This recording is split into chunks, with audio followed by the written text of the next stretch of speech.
Good morning, and it's a chilly one here in the south of England, but my thoughts are in Africa. So today I thought I would share with you some of my tips for safari photography. So whether you're coming on one of my photo safaris or you're doing your own thing, then I hope that something here might be useful to you. I'm going to be covering where to go, when to go, what type of Jeep I prefer to use, the camera gear I take with me, my camera settings. We'll talk a little bit about composition, and then finally a little bit about safari etiquette. So there's quite a lot to cover. I'm sorry that the video is quite long. I've done it in presentation format, but as I said, I hope there is something there that you might find useful.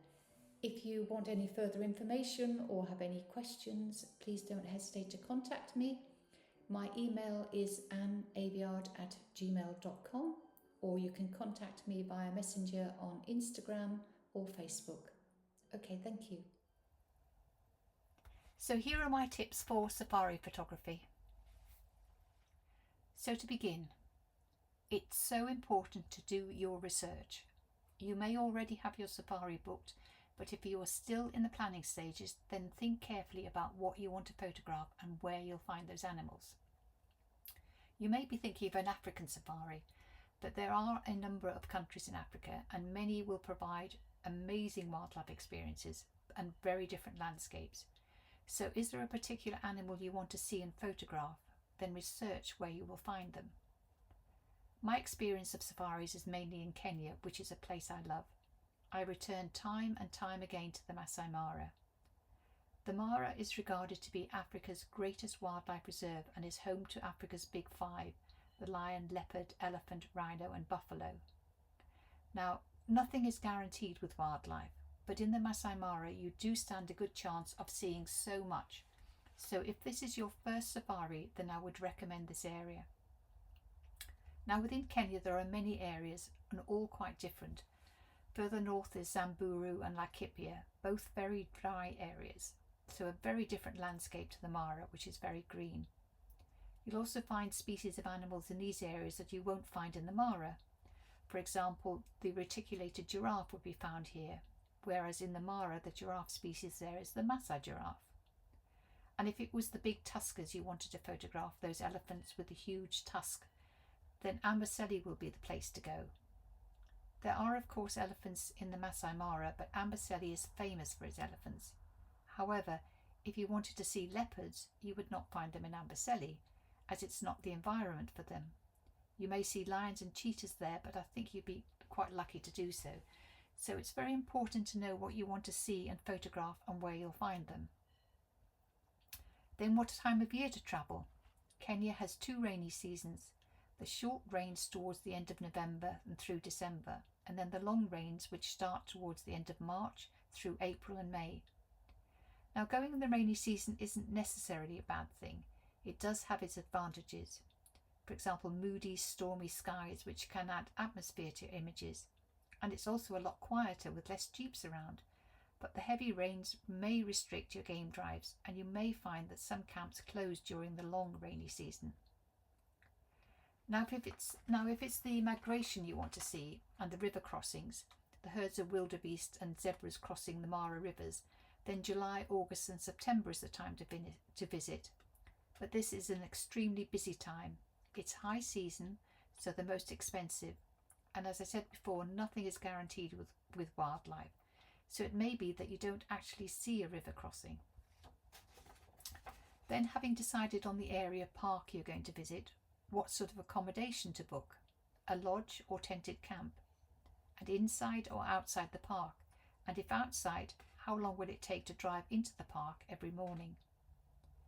I personally prefer a tented camp, and I always stay at Governor's Camp in the Masai Mara.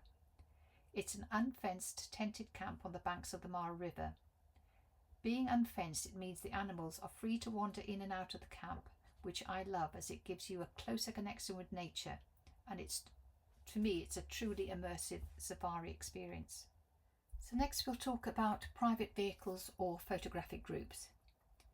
If your main aim is photography on this trip and you are planning your own safari, then I highly recommend booking a private jeep and guide. Otherwise, you may find yourself sharing a vehicle with people who have different objectives to you, people who perhaps just want to see as much as they can as quickly as they can. Whereas as a photographer, you would want to spend time with a particular animal and to wait to get those interesting shots. Now, a private jeep and guide is expensive, so an alternative is to book a photographic safari with a group of like-minded people. Going on an organised photo safari, you would be with people who, like you, want to spend time with the wildlife, to observe and photograph animal behaviour, and who are prepared to be patient and wait for those magic moments. So, a couple of options for you to consider. Next, jeeps and guides. It's so important to have a good guide. It will make a huge difference to your safari experience. You need somebody who is qualified, experienced and knowledgeable. They will be the ones to find you the wildlife sightings. They will be the ones to position the jeeps in the correct position to get those photographs for you. So it is extremely important that you have a qualified, experienced and knowledgeable guide. So do check that the guides that you are going to book will meet your expectations. And then the next thing is the type of jeep. I prefer the low open jeeps because I like to get low angles when I'm photographing. So something like this I would absolutely hate. Looking at the way they're photographing from the top of that jeep, it's entirely the wrong angle. You're looking down on the animal, whereas you want to be more at eye level with an animal. And even if you weren't standing up, you have very limited access through those windows to photograph anything.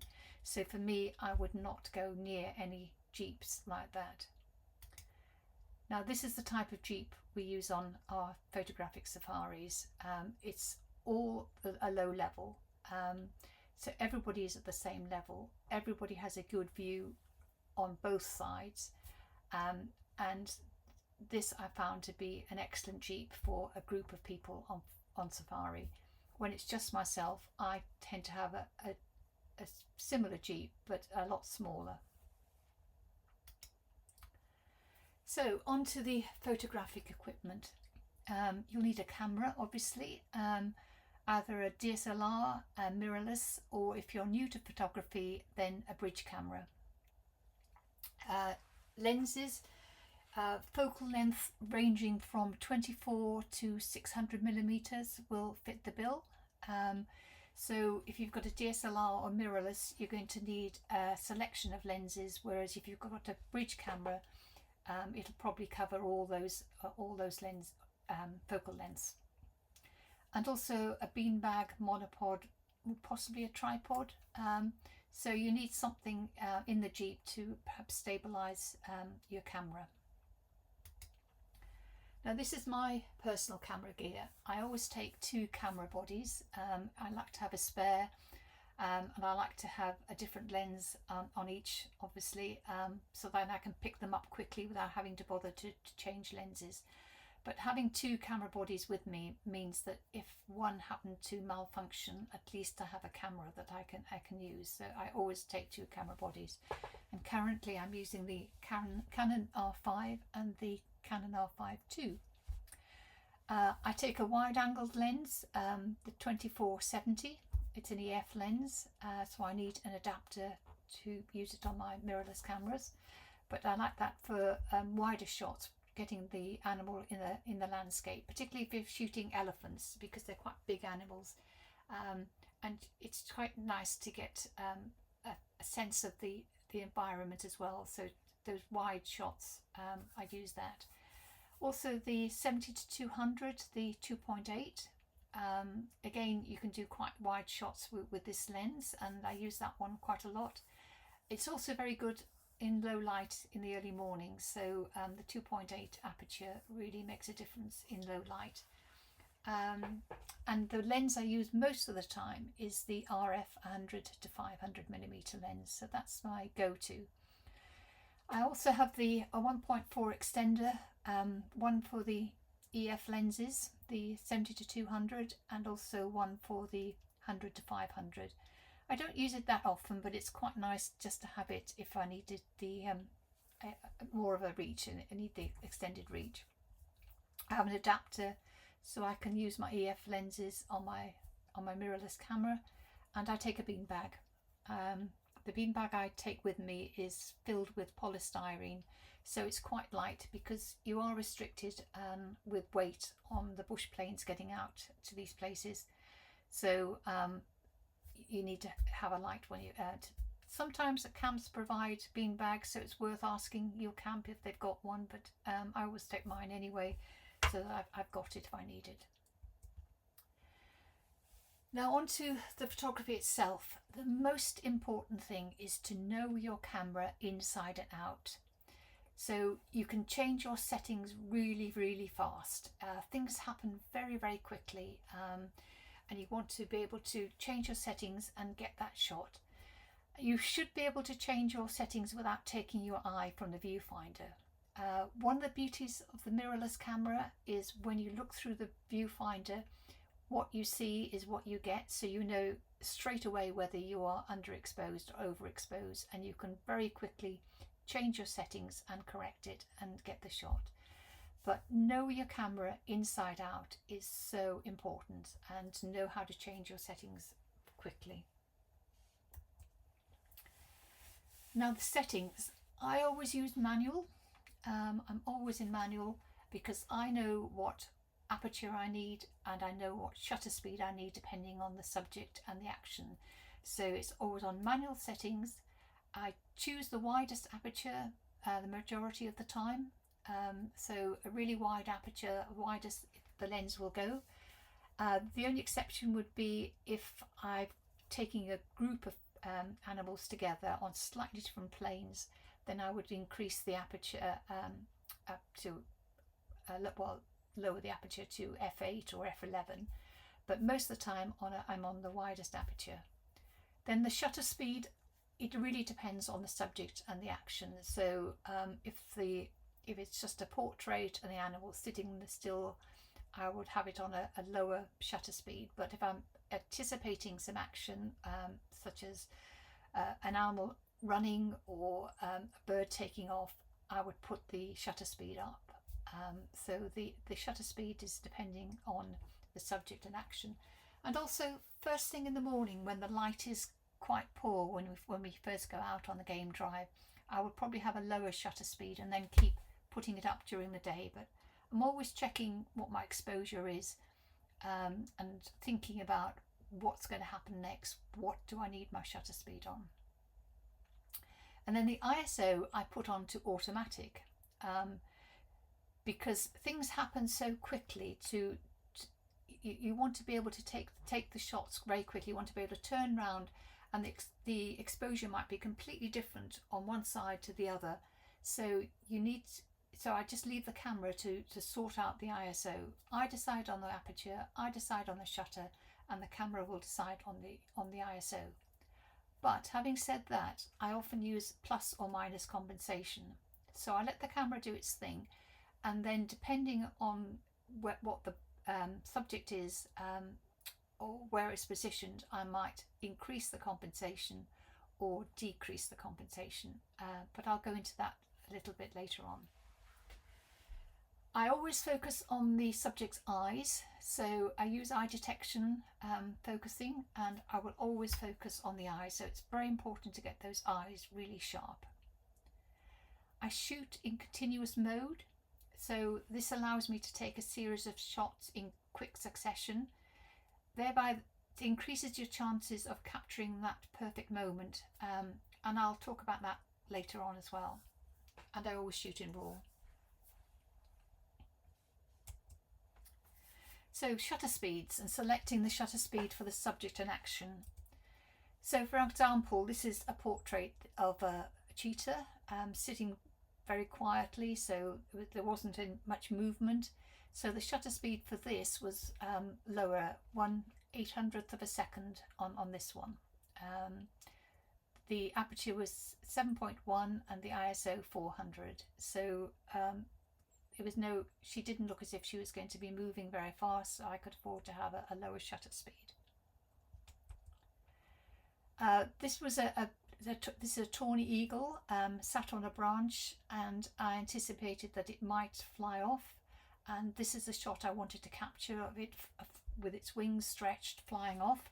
So my shutter speed was a lot higher for this, so 1/2500th of a second.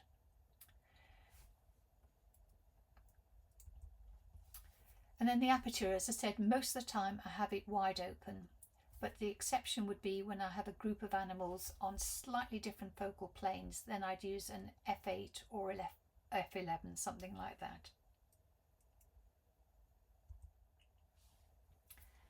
So shooting at a low angle or an eye level with your subject. Now this is trickier out on safari because you are confined to a jeep, and that is one of the reasons that I always choose a jeep with low sides, so you can get those lower angles. From a sitting position, I still feel as if I'm quite too high most of the time, so to get even lower I will crouch down on the floor of the jeep and rest my camera and lens on the beanbag on the jeep side, so I'm getting lower still rather than just sitting at shooting from a sitting position. Another option to try is using a monopod, and what you would do is attach the monopod to the lens collar and then lower the lens and the camera over the side of the jeep with the monopod, and using a remote control trigger the shutter button and get the shot. Now you can get very low using this method, but I've not had a huge amount of success with it because I've found that my camera will focus on the grass in front of the subject rather than the subject. So it is trickier to do, but if you can master it, you will get some great shots. So if you're considering this, I would practice a lot at home first. So that's one method to consider. Another thing to do, which is quite easy to do, is to ask your guide to move further away from the subject. If you're too close, your camera and lens are at a more of an acute angle and you're looking down on them. But if you move further away, that angle is reduced, so it gives more of an illusion of being on the same level. So move further away from your subject. We all have telephoto lens, zoom lenses. So I mean that's the beauty of having the lenses, 500mm lens, that you can go a distance away from your subject. You don't have to be close to them, and it's far better to be further away anyway. And something else that I use quite often is using my flipped LCD screen. Now most cameras these days have a screen that you can flip out, and it can be extremely useful. So this is how I do it, lowering the camera over the side of the jeep. I have a wrist strap on my camera, so I'll put that around my wrist as an extra safety, so if I should slip and drop the camera, I'm still attached to it. Then I flip the screen out so it's level, I can see it from above, and then holding the lens collar, I will lower the camera over the side of the jeep, and focusing using the back button focus, I can see whether I'm in focus. Now this is one shot that I took on the last trip using that method. She's on a termite mound anyway, so she's a little higher, but I wanted to really have a higher stills, but this is the first one I took, lowering the camera outside the jeep, and then I lowered it even further and I got this shot. So I've got no horizon in the background, which is what I wanted. Sometimes you are allowed out of the jeep, for example when you're having your meal breaks for breakfast and lunch, your picnic meals. The guide will find a safe place where we can all get out the jeep and stretch our legs and have our picnic meal. And quite often there will be birds and animals around when you're having lunch. Obviously not dangerous animals, but perhaps we'll have zebras not too far off or something, and you can get low and get these low shots. Now this was a photograph of a lion walking towards us, and for this one I'm crouched down in the jeep, but we are quite a distance away from the lion, so it's zoomed in at 500 millimeters and cropped slightly. So we are quite a distance away, but you get the illusion of actually being on eye level with him.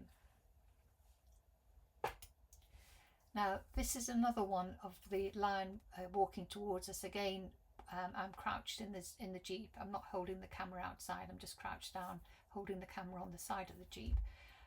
He's walking towards us. Now, one of the reasons I use the continuous shooting modes to take lots of rapid shots quickly is I like to get the paws, the legs, in the right position. Now to me this one doesn't work. The legs are too straight. So the next frame was this one, which I think works far better. You know, the paw is just bent as he's moving forward, and he's actually opened his eyes and looked up a little bit. So this is the previous one, and this is the next one. So this is the keeper. This is the one that won't get used, but I've just shown it here as an example. So use those rapid, you know, do a fast frames per second, really makes a difference. You take lots of shots, but then you will find a better one just in the perfect position. A composition, this is something very important in photography. Think about it when you're shooting, so you're getting it right in camera. It's very important to give your subject room to breathe, which is sometimes referred to as negative space. So, for example, if your subject is looking to the right, then have free space on the right hand side for them to look into. Now, if they were looking straight at you, as in the previous image here, the negative space is in the front. There is room in front of the lion to walk into. I haven't cropped it so his feet are on the bottom of the frame, so there's space in front of him for him to move into. So think about that all the time when you're photographing. And also when you're photographing, yes, take those portraits, you know, zoom in and get those tight portraits, but also zoom out again and take a picture of the animal in their environment. So with each shot there are about 3 or 4 in each situation, so you can zoom in, get a tight portrait, zoom out, get wider angles. So it is important to do that. Now a few examples. This is a leopard up a tree. So she's looking at me at the moment, but she was looking out to the right, so we've got negative space on the right hand side. That's what she's looking into, so you have the feeling that she's looking out over her landscape. She's looking around her. And with these 2 young giraffes, they are both looking to the right. I've put them on the left hand side of the frame with space for them to look into, and I've zoomed back again. I haven't come in too close to them, and to show the environment in which they're in. Another thing which is important is to get your horizons straight, and I'm always getting wonky horizons in camera, but it's so easy to fix in post. So if your horizon isn't straight, just straighten it up in post-production. It makes such a difference. Wonky horizons, it's a bugbear of mine. Capturing animal behaviour. Now this is where, as a wildlife photographer, you need patience. It's waiting for those moments to happen, waiting for some action, waiting for those special magic moments, and they are worth waiting for. This occasion we waited probably a day and a half for this to happen. We knew that we were following 2 cheetahs, and we knew they were hungry, and we just waited for the moment when they went on a hunt. But it was such a amazing experience to witness the cheetah running at full speed. Unfortunately, it didn't get a meal on this occasion. The topi did manage to escape, but just to witness some animal behaviour like this was magical. And another occasion with the 2 male lions from the Marsh Pride, 2 males called Local and Halftail, with a buffalo calf. Again, we had quite a wait waiting for some action. And also when you're sitting watching a pride of lions, they are amazing to watch, the interaction between them. They're such social creatures, and it's just keeping your eyes open. Just be ready with your camera, and just to get these little moments of action. And again here. And this leopard, she had a kill up in the tree, and she was sleeping somewhere. We didn't know where, we couldn't see her, but we knew she would come back and climb the tree. So it was just a case of waiting for her to do it. And as I said before, lions are such social animals, and when they greet each other, they always rub heads. So understanding animal behaviour, you can anticipate what's going to happen next and get the shots. So learning about animal behaviour is so important as a wildlife photographer, to be able to anticipate moments like this. And again, anticipating behaviour, we were at a lion kill. The lions had moved off, they'd had their fill, they'd eaten enough, and the vultures started coming in. So we could see the vultures on a tree nearby, so it was waiting for them to fly down. Now, as I mentioned earlier, I'm exposure compensation. I have my ISO set to auto the majority of the time, but every now and again I have to override what the camera is doing. Example situations like this. On auto ISO, the camera would have tried to make the image a lot brighter than it was, and I wanted silhouettes. It was quite dark. On auto ISO, the camera was making it too bright, so I underexposed by about 1.5 stops for this. And in this situation, very bright sky behind, but the leopard was in a tree, quite shaded, so quite dark. So the whole image was coming out too dark, so I had to overcompensate, and I think about 0.5 of a stop, just so I could have more light on her. It means the sky is a bit blown, but the lighting on her is correct. Now, something very important is etiquette, how to behave when out on game drives. As wildlife photographers, we probably know how to behave, I hope so anyway, but so many people out on game drives don't. So I just thought I'd go through some of the etiquette.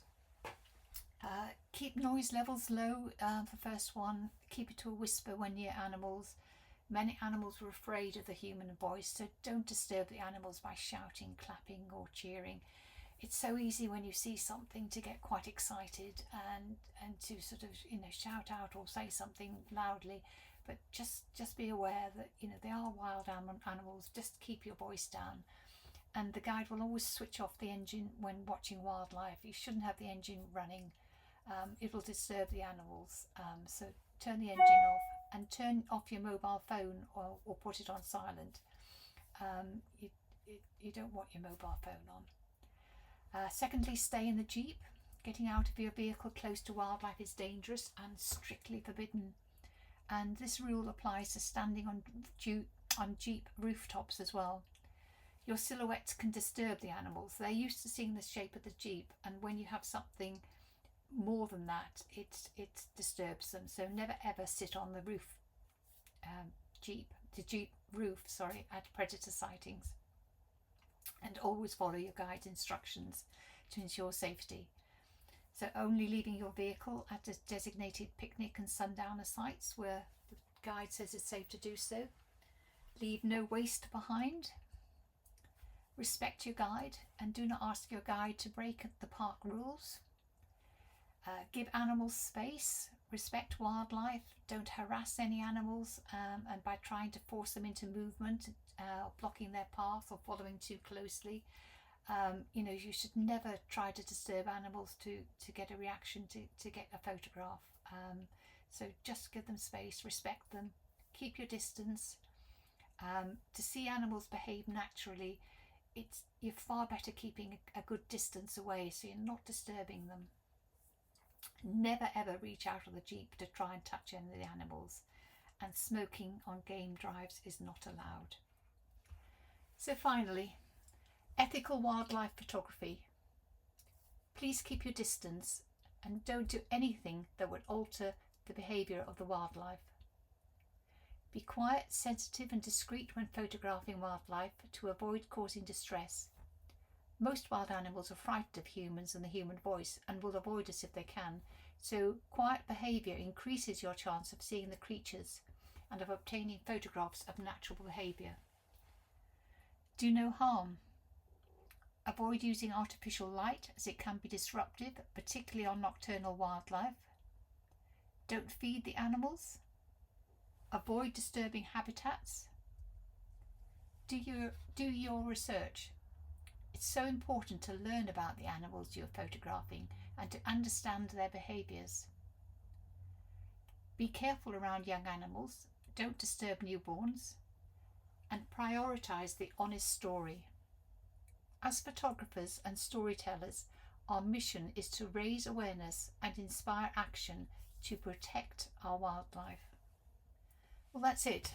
Thank you very much for watching and listening, and if you've got to the end of this, well done. If you have any questions at all, please don't hesitate to contact me either on my email, which is anneaviard@gmail.com, or you can contact me on Messenger via Facebook or Instagram. Enjoy your photography, and I hope you have the most wonderful safari.